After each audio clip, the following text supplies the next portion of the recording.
वातावरण लगेच बदललेलं आहे. पूर्ण आजूबाजूला असंख्य असे धबधबे आपल्याला दिसतात आणि हे सर्व अनुभवायचं असेल, हा स्वर्ग पाहायचा असेल तर आणि तरच छत्रपती शिवाजी महाराजांच्या सह्याद्री तुम्हाला यावं लागेल, तरच हा स्वर्ग दिसेल. माथ्यावरच आपण चाललोय, बट बी केअरफुल.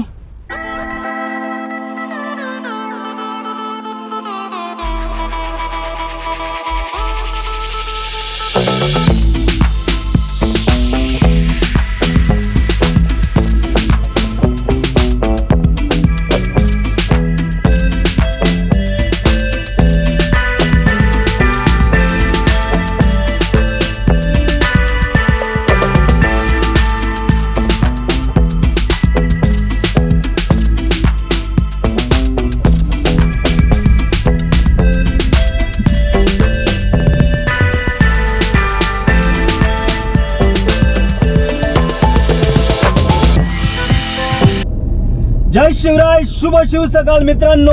तर आज आपण चाललो आहोत किल्ले कोतळीगड उर्फ पेठचा किल्ला. तर आजचा हा सोलो ट्रेक होणार आहे आणि माझ्यासोबत कोणी नाहीये, माझी संपूर्ण टीम नाहीये. दुर्गर आणि मी असे आम्ही दोघे जणच. पण दुर्गर आणि पेठ आंबिवली या ठिकाणी तिथे पार्किंग असणार आहे आणि तिथून मला फक्त एकट्यालाच पुढे पायी ट्रेक करावं लागणार आहे. थेट पेठचा गाव अर्थात बेस विलेज पेठ आंबिवली या ठिकाणी आता वाहन पार्किंग होईल आणि तिथून पुढचा पूर्ण हा ट्रेक पायी होणार आहे. आणि अप्रतिम असा हा सोलो ट्रेक आहे.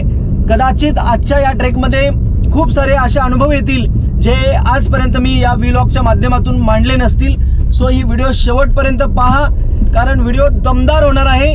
कारण जेव्हा सोलो ट्रेक करतो तेव्हा कोणती आपण काळजी घ्यावी आणि काय नियम असतात, आणि सोलो ट्रेकमध्ये स्वतःला एक अनुभवायचं असतं की मी कोण आहे नक्की आणि माझा लाईफमध्ये उद्देश काय आहे, या बऱ्याचशा गोष्टी आजच्या व्हिडिओच्या माध्यमातून डिस्कस होतील. त्यासोबतच पूर्ण किल्ल्याचा इतिहास हा आज या व्लॉगच्या माध्यमातून आपण समोर आणणार आहोत. ओके, सो स्टार्ट करतोय आपण. आणि या ठिकाणी आता आलेलो आहोत पेठ आंबिवली विलेज. या ठिकाणी आपल्याला वाहन आपलं पार्किंग करायचं आपली दुर्गराणी आणि तिथून आपला हा प्रवास सुरू होणार आहे. सो चला मग. सो फायनली आपण पेठ आंबिवली या गावाच्या इथे आलेलो आहोत. आता इथेच कुठेतरी आपली गाडी आपली वाहन दुर्गराणी पार्किंग करू आणि इथून आपला पुढचा प्रवास सुरू करू. सो अधिक वेळ न घेता चला, माझ्या बॅगा मी आवरतो आणि निघतो.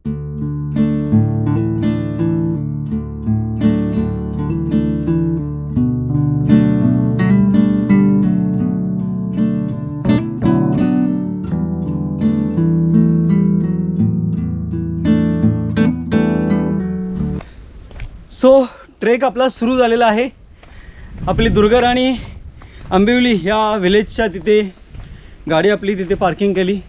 कारण ही जी आता हा रस्ता जरी दिसत असेल तरी पुढे गाडी लावायला कोणतं साधन नाही आहे. त्या कारणे सुरक्षेच्या कारणे गाडी आपण पेठ आंबिवली या तिथे आपण लावलेली आहे. आणि आज 27 ऑगस्ट आहे आणि आज दहीहंडी उत्सव आहे. त्या कारणे गडावरती मला वाटत नाही की कोण असेल, भेटला एकटा दुकटा कोण. पण आता मी सध्या चाललो आहे आणि माझ्या मागे पाहू शकता कोणी नाही आहे, कोणती गाडी नाही आहे. आणि या बाजूला पण बघू शकता पुढे कोणताही मनुष्य प्राणीसुद्धा नाही आहे. सो हम अकेले.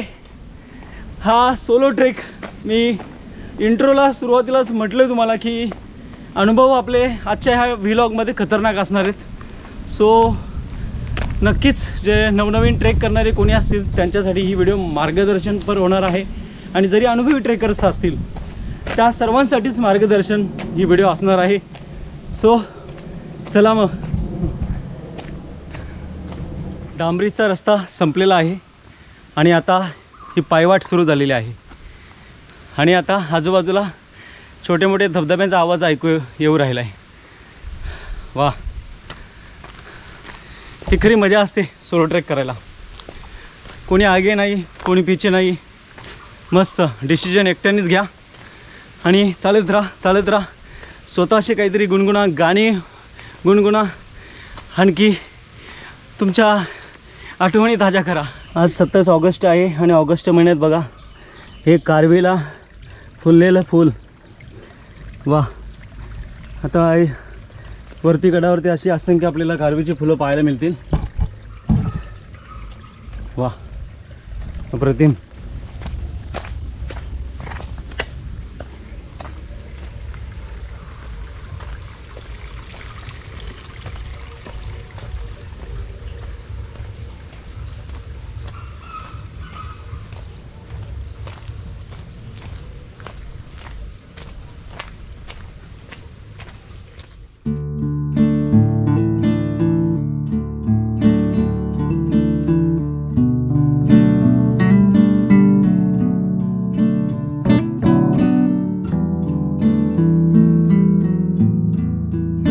हा प्रवास करत असताना वाटेत पाहू शकता असंख्य कारवी फुललेले आहेत. आणि साधारणतः 8-9 वर्षे लागतात ही फुलं यायला. आणि सगळं रस्ता आता एकदम निळसर झालेला आहे. असंख्य फुलं ही फुललेली आहेत. वाव, ऑगस्ट महिन्यामध्ये हाच तर कसा खरा मोसम असतो. आणि श्रावण महिना या अजून संपलेला नाही आहे. वा, मस्त निसर्ग. अजून पुढे आपल्याला खूप निसर्ग पाहायला मिळणार आहे. अशा दरडी वगैरे या रस्त्यावर पावसात कोसळत असतात. आणि रस्त्याची अवस्था बघा, त्या कारणे इकडे 4 व्हीलर आणणे एकदम धोकादायक आहे.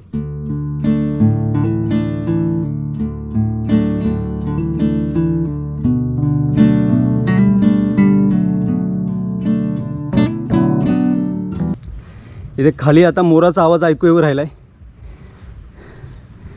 आत्ता जस्ट मी 2 वेळा ऐकला.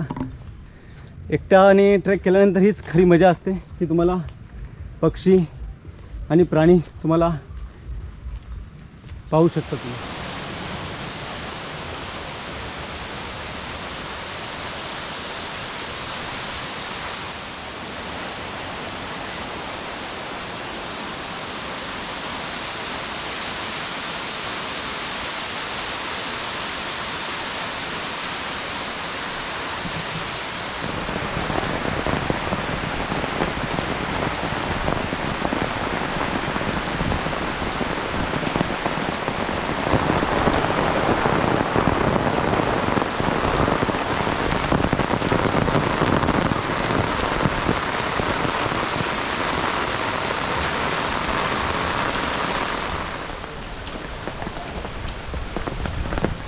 आत्ता पाहिलं असेल आपण की वरती पेड गाव आहे.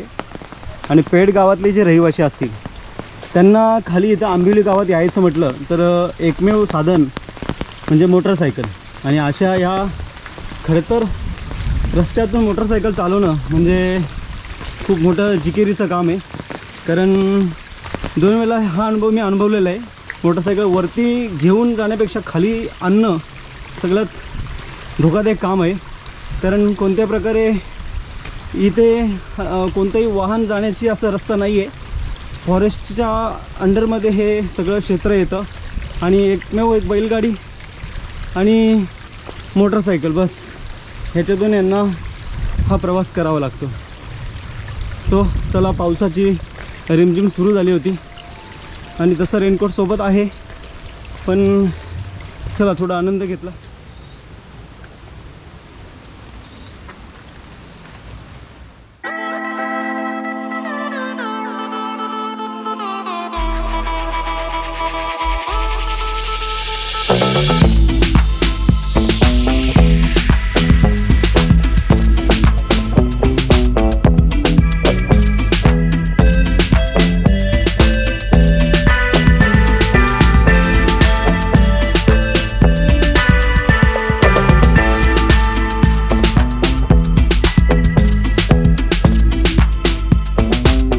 अगदी कोतलीगड आता आपल्या समीप आहे, समोर आपल्याला दिसतोय. आणि इथून जो नजारा आहे अप्रतिम असा व्ह्यू आहे. आत्ताच थोडी पावसाची सर येऊन गेली आणि थोडंसं मस्त फॉग आलेलं आहे. अप्रतिम अप्रतिम अप्रतिम असा व्ह्यू. सह्याद्री सह्याद्री. आजचा हा आपला सोलो ट्रेक आहे आणि सह्याद्री आणि मी, बाकी कोणी नाहीये. आणि आपला गोप्रो. अप्रतिम अप्रतिम.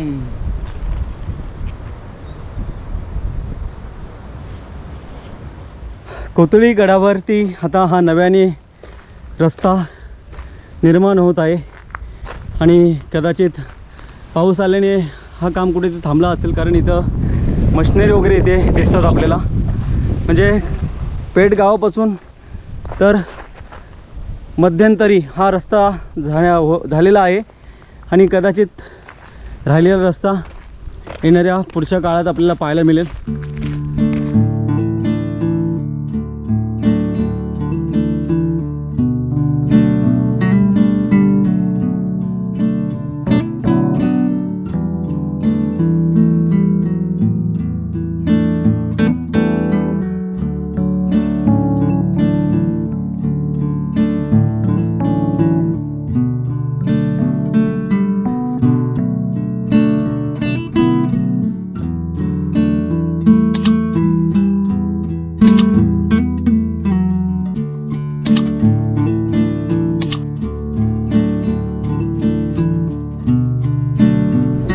सो फायनली आपण पेठ गावापाशी आलेलो आहोत आणि असे दोन मार्ग आहेत. हा मार्गसुद्धा पेठ गावात जातो, हा मार्गसुद्धा पेठ गावात जातो. आणि हा समोरचं हॉटेल दिसतोय आपल्याला, या हॉटेलमध्ये खूप तुडुंब अशी गर्दी असते. पण आज आपण सॅटर्डे संडेला नाही आलेलो आहोत.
खरं म्हटलं तर आज एकटाच आहे मी पूर्ण ह्या गडावर. हा ट्रेक सुरू झाला आहे आणि तुम्हाला मी सुरुवातीला इंट्रोमध्ये सांगितलेलं की हा अद्भुत असा हा व्लॉग बनणार आहे.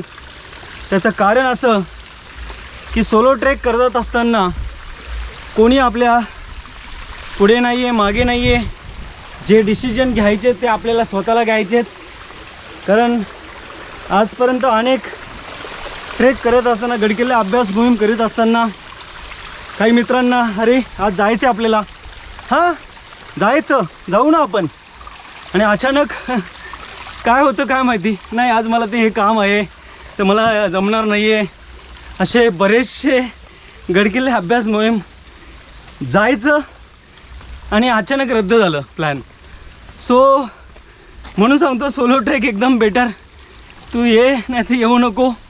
मी, माझी बॅग, माझा कॅमेरा बस आणि सह्याद्री.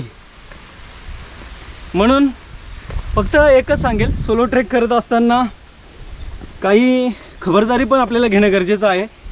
म्हणजे विशेष करून तुम्ही जेव्हा ज्या गडावर जात आहात सोलो ट्रेक करायला, तो गड सगळ्यात आधी तुम्हाला परिचयाचा असला पाहिजे. कारण अशा ठिकाणीच तुम्ही निवडा तो ज्या ठिकाणी तुम्ही स्वतः जाऊन आलात. नाहीतर काय होईल, त्या ठिकाणी तेथील जे जंगल असेल, तेथील जो परिसर असेल, तेथील ज्या रानवाटा असतील, त्या सर्व तुम्हाला परिचयाच्या हव्यात. नाहीतर मग वाट चुकण्याची शक्यता किंवा काही होऊ शकतो, काही अडीअडचण येऊ शकते. So be careful. अशा वेळेला पण हे तुम्हाला मी सावधगिरी त्याची सांगितली. पण सोलो ट्रेक करायचे फायदे असंख्य आहेत. जेवढे मी सांगेल तेवढे कमीच आहेत. कारण आता मी शूट करतो आहे, कोणी बोलायला नाही मला, अरे अरे बस झालं चल चल चल टाईम होतो आहे. आणि हे असे जे नजारे जेव्हा असतात तेव्हा आहे ना, एक यूट्यूबर शूट केल्याशिवाय गप्प बसूच शकत नाही आहे. बघा काय व्ह्यू आहे बघा. हा आहे सह्याद्रीचा स्वर्ग. आणि हा स्वर्ग अनुभवायला आम्ही सह्याद्रीमध्ये येतो.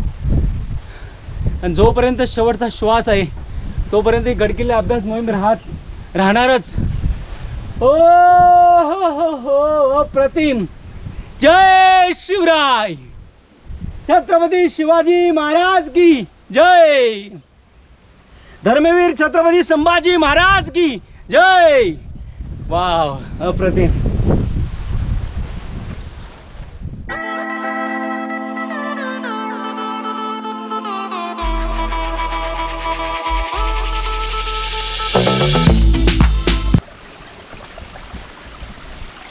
आणि फायनली आपल्याला महादरवाजा लागलेला आहे. महादरवाजापाशी आपण आलेलो आहोत. छत्रपती शिवाजी महाराज की जय. धर्मवीर छत्रपती संभाजी महाराज की जय. आणि ह्या आहेत महादरवाजाच्या पायऱ्या.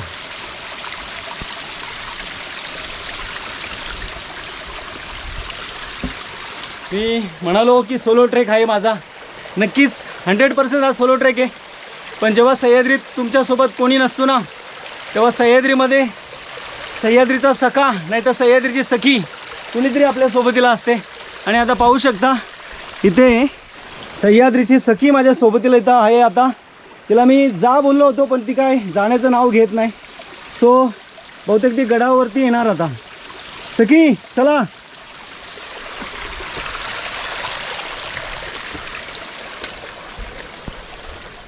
कोथळीगड हा एकदम सिंपल असा ट्रेक आहे. फक्त बालेकिल्ल्यावरती जात असताना जो गडाचा जो सर्वोच्च माथा आहे तो मात्र त्याची जी वाट आहे जाण्याची ती मात्र अत्यंत बिकट आहे आणि निसरडी आहे. Be careful. उन्हाळ्यातसुद्धा तिथे रोप लावावा लागतो आणि पावसाळ्यात तर आणखी निसरडी झालेली असेल. पण ठीक आहे, काही प्रॉब्लेम नाही आहे. जरी तुम्ही एकटे असाल तर बी केअरफुल. सावधगिरी. कोणतं पाऊल कुठे टाकायचं याचं एकदा दोनदा तीनदा पाचदा विचार करा जेणेकरून तुम्ही safe. Okay. So be careful. आणि सगळ्यात महत्त्वाची म्हणजे मी नेहमीच सांगतो आपल्या व्लॉगच्या माध्यमातून की गडावर येत असाल तर आपल्यासोबत आणलेला जो काही खाऊ असेल किंवा काय असेल तो इतरत्र न टाकता त्याचं जे काही पाकिटं असतील किंवा काय जो कचरा असेल तो आपापल्या बॅगमध्ये भरा आणि योग्य जागी घेऊन त्याला नेऊन त्याची विल्हेवाट लावा.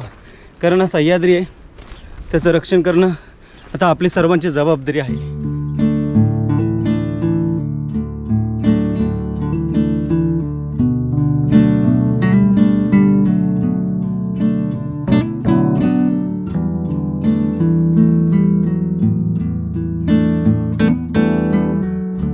आणि फायनली आपण अगदी समीप आहोत आता किल्ल्याच्या. आणि पूर्ण हा प्रवास करत असताना मला सोलो ट्रेक करत असताना मला कोणी म्हणजे वाटेमध्ये कोणी ट्रेकर्स वगैरे भेटलेले नाही आहेत. पण आता इथे चौघेजण मला इथे भेटलेले आहेत आणि त्यांना विचारू आपण. मित्रांनो कुठून आलात? आम्ही वांगणीवरशी आलोय. कर्जत वांगणी. कर्जत नेरळ वांगणीवरून आलेले. बदलापूर वांगणी. वरती अजून कोणी आहेत का? वरती गडावरती आता कोण नाही. आता सध्या दही अंडीचा कार्यक्रम चालू आहे त्याच्यामुळे एवढे ट्रेकिंग नाही. बरोबर. सो फायनली आपण किल्ल्यावरती आलेलो आहोत आणि किल्ल्याचा हा सुळका आपल्याला प्रचंड हा उंच हा सुळका दिसतोय. आणि या सुळक्याच्या पायथ्यापाशी तोफगाडी आहेत आणि वरती सह्याद्री प्रतिष्ठान. ज्या सह्याद्री प्रतिष्ठानचा आम्ही अधिकृत दुर्गसेवक आहोत, ज्या ठिकाणी आम्ही तो दरवाजा लावण्यात आलेला आहे त्या कारणे आम्ही 2 वेळा या गडावरती दरवाजा लावण्यासाठी आलो होतो आणि इतर वेळी पण आपण आलेलो आहोत. सो आता खूपच एक प्रचंड उत्सुकता राहिलेली आहे. सो आपण डायरेक्टली आता गडावर पोहोचू. फायनली आपण तोफगाड्याचं दर्शन घेतलं आहे आणि आता किल्ल्याच्या माथ्यावर आपण चाललो आहोत. पण माथ्यावर जात असताना तिथे तुम्हाला एक प्रचंड मोठी गुफा लागते. त्या गुफेत आता आपण चाललेलो आहोत आणि नंतर मग आपण थेट माथ्यावर जाऊ. आणि माथ्यावर जाण्यासाठी इथून तुम्हाला या नरसाळ्यातून वर जायचं आहे. सो पूर्ण हा दगडात पूर्ण कोरलेला आहे. सो पहिल्यांदा आपण गुफेत जाऊया. ही आहे गुफा. भैरवनाथ मंदिर.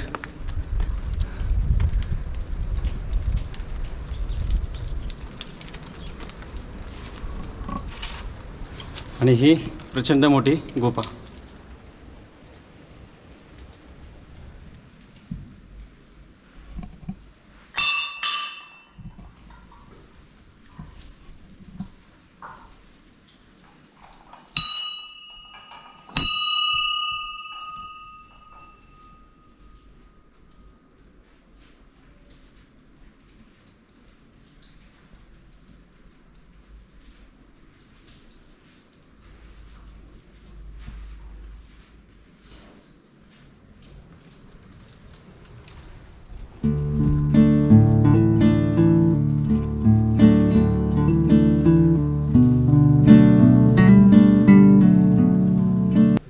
या गुफेमध्ये आपण आल्यानंतर आपल्याला ही प्रशस्त अशी मोठी गुफा दिसते आणि साधारणतः इथे आरामात 50-70 एक माणसं आरामात इथं राहू शकतात आणि प्रचंड मोठी ही गुफा बघा कशी कोरण्यात आलेली आहे. खूप मोठा इतिहास ह्या कोथळी गडाला लाभलेला आहे. शस्त्रसाठा ठेवण्याचं ही एक जागा होती असं इतिहासात सांगितलं जातं आणि शिवकाळामध्ये या गडाला एक विशेष असं महत्त्व होतं ते आपण पुढे मांडणारच आहोत. सर बारीक बारीक असं हे नक्षीकाम करण्यात आलेले आहे पाहू शकता तुम्ही.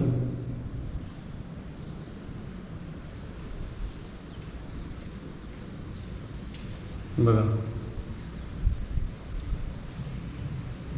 अप्रतिम असं नक्षीकाम.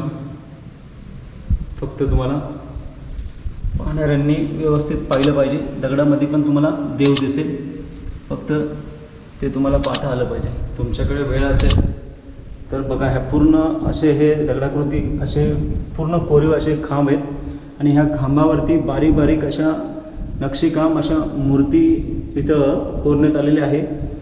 खूप प्राचीन हा इतिहास आहे या कोथळी गडावरती. या सगळ्या वास्तू बघितल्यानंतर आपल्याला जाणीव होते की किती महत्त्वाचं सुरेख असं काम. हे बघा इथे गणपती बाप्पाची मूर्ती आहे आणि सुंदर असं हे नक्षीकाम.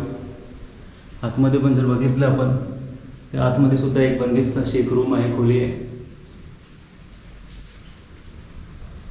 आणि प्रचंड मोठी ही गुफा आहे.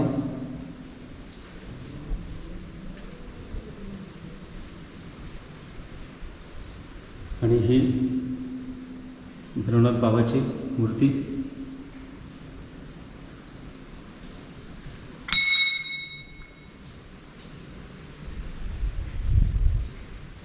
सोलो ट्रेक करताना अजून एक महत्त्वाची एक काळजी अशी की एक लक्षात ठेवायचं, ज्या ठिकाणी तुम्ही विसावा घ्यायला बसला असाल ना तिथे काही आपलं राहिलं आहे का ते सगळं बघा एकदा. कारण आता तुम्ही इथे मागे तुमच्या कोणी नाही आहे, पण तुम्हीच एकटे आहात, त्यामुळं मोबाईल असेल किंवा काही असेल महत्त्वाचं हे सगळं तुम्ही उचला आणि सर्वप्रथम सगळ्यात महत्त्वाची म्हणजे आपल्या आणलेला कचरा वगैरे आपापल्या घरी घेऊन जा. सो आता आपण किल्ल्याच्या माथ्यावर चाललो आहे. चला.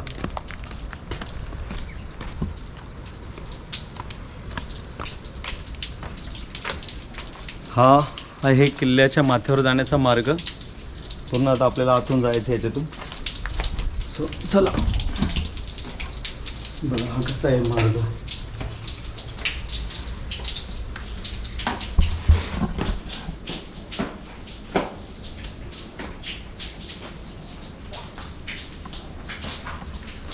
है ना सुपर से ऊपर.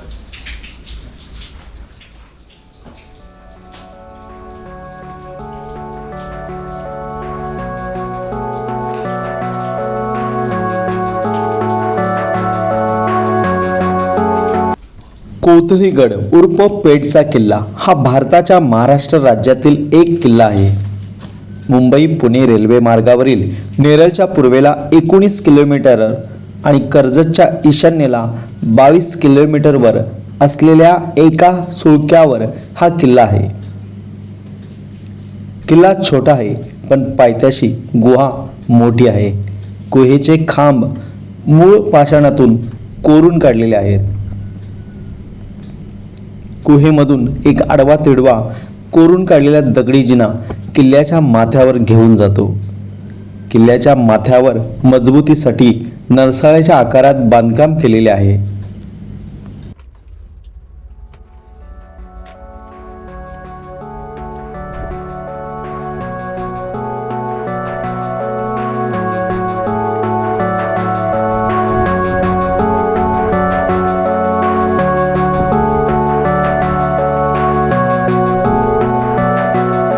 माथ्यावरच आपण चाललोय, बट बी केअरफुल.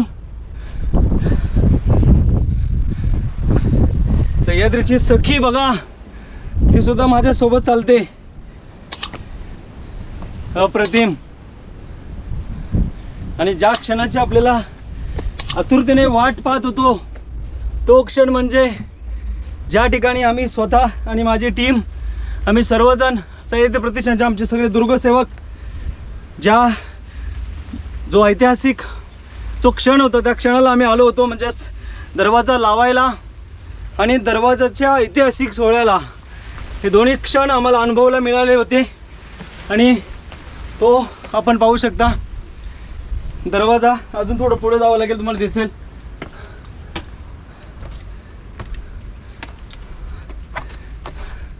बघा सागवणी दरवाजा.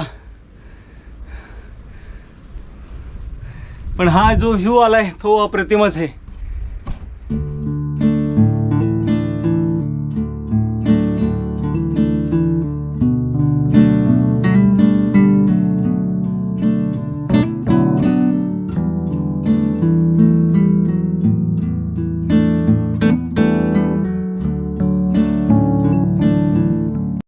पेठ गावाच्या निकटतेकारणे याला पेठचा किल्ला असेही म्हणतात. हा किल्ला कोथळा या नावानेही ओळखतात. कर्जतहून खेड कडूसकडे जाणाऱ्या सावळ घाटावर लक्ष ठेवण्यासाठी याचा वापर केला जायचा. गडावरून माथेरानचे पठार, चंदेरी, प्रबळगड, नागफणी, सिद्धगड व माणिकगड असा प्रचंड मुलूक दिसतो. छत्रपती शिवाजी महाराजांच्या काळात या किल्ल्याचा वापर शस्त्रसाठा ठेवण्यास करत असत. छत्रपती संभाजी महाराजांच्या कारकिर्दीत या किल्ल्याला विशेष महत्त्व होते.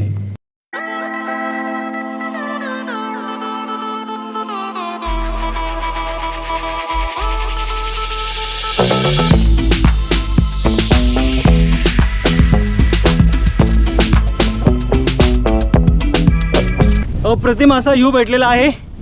कारण पावसाची सर आली आणि वातावरण लगेच बदललेलं आहे. पूर्ण आजूबाजूला असंख्य असे धबधबे आपल्याला दिसतात. आणि हे सर्व अनुभवायचं असेल, हा स्वर्ग पाहायचा असेल तर तर तर आणि तरच छत्रपती शिवाजी महाराजांच्या सह्याद्री तुम्हाला यावं लागेल, तरच हा स्वर्ग दिसेल. कारण आपलं भाग्य की या छत्रपती शिवाजी महाराजांच्या पदस्पर्शाने जेवढे काही गडकिल्ले महाराष्ट्रातले पावन झालेले आहेत, त्या ठिकाणी तो स्वर्ग पाहायला जो आनंद आहे तो खरंच धर्तीवरचा स्वर्ग जर दुसरा तिसरा कोणता असेल ना, तर या सह्याद्रीच्या माथ्यावर जेवढे जेवढे गडकिल्ले आहेत ना, त्या ठिकाणी तुम्ही एकदा या. स्वर्ग तुम्हाला जिवंतपणे स्वर्ग पाहायला मिळेल. हो हो हो हो हो हो अप्रतिम.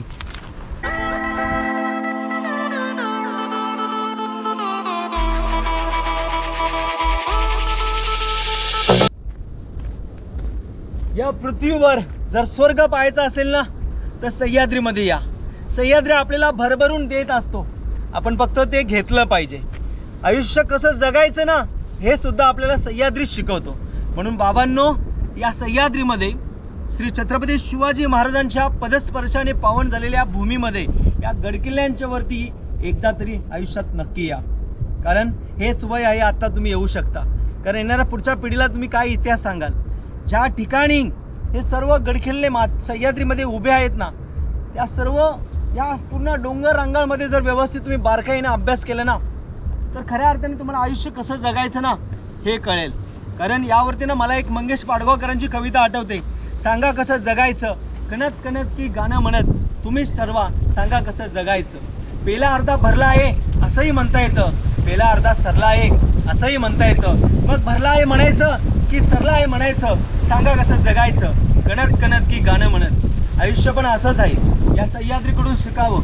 हा सह्याद्री आपल्याला खूप सारं देत असतो आणि आयुष्य कसं जगायचं ना, ह्याचं गणित सुद्धा सह्याद्रीमध्ये आहे. फक्त ना थोडासा निवांत वेळ काढला पाहिजे. आजचा सोलो ट्रेक आहे. इतर वेळी व्हिडिओमध्ये व्लॉगमध्ये आपण एवढं ही आजची व्हिडिओ मी सुरुवातीला सांगितलं की एक व्यवस्थित एक मोटिवेशन टाईप व्हिडिओ बनणार आहे. कारण नेहमीच आपण गडकिल्ल्यांचा इतिहास प्रत्येक ठिकाणी मांडत असतो. आजच्या या सोलो ट्रेकमध्ये थोडंसं, कारण आजच्या तरुणाईला कुठेतरी म्हणजे मानसिक जो टेन्शनमध्ये जी तरुण पिढी जी जात आहे, आपण एक लक्षात ठेवा, प्रत्येकाचं संसार प्रपंच, प्रत्येकाला प्रॉब्लेम असतात आणि त्याच्यावरती मात करता आली पाहिजे. आणि छत्रपती शिवाजी महाराजांचं एकदा जर चरित्र समजून घेतलं तर आयुष्यामध्ये तुम्ही किती जरी अपयशी जरी झालात ना, तरी पुन्हा एकदा तुम्ही उभारी मारू शकता. फक्त तो इतिहास तो समजून घेता आला पाहिजे. आणि या पावनभूमीमध्ये एकदा या आणि उघड्या डोळ्यांनी मस्त एकदम हा सह्याद्री अनुभवा आणि मग खऱ्या अर्थाने तुम्ही कधी अपयशी होणार नाही. ओके, सो आजचा हा पूर्ण व्लॉग तुम्हाला कसा वाटला? हा सोलो ट्रेक होता. मी एकटाच आहे इथे आणि सह्याद्रीची एक सखी माझ्या सोबतीला मला खालीकडाच्या पायथ्याशी भेटली, तर ती सुद्धा वर इथे आलेली आहे. सो मस्तपैकी हा व्लॉग बनलेला असणारच अप्रतिम. आणि कसा वाटला पूर्ण तुमचे प्रतिक्रिया नक्की कळवा आणि भेटू अशाच एका नवनवीन व्लॉगमध्ये गडकिल्ले अभ्यास मोहिमेला. तोपर्यंत जय शिवराय, छत्रपती शिवाजी महाराज की जय, धर्मवीर छत्रपती संभाजी महाराज की जय. जय सह्याद्री.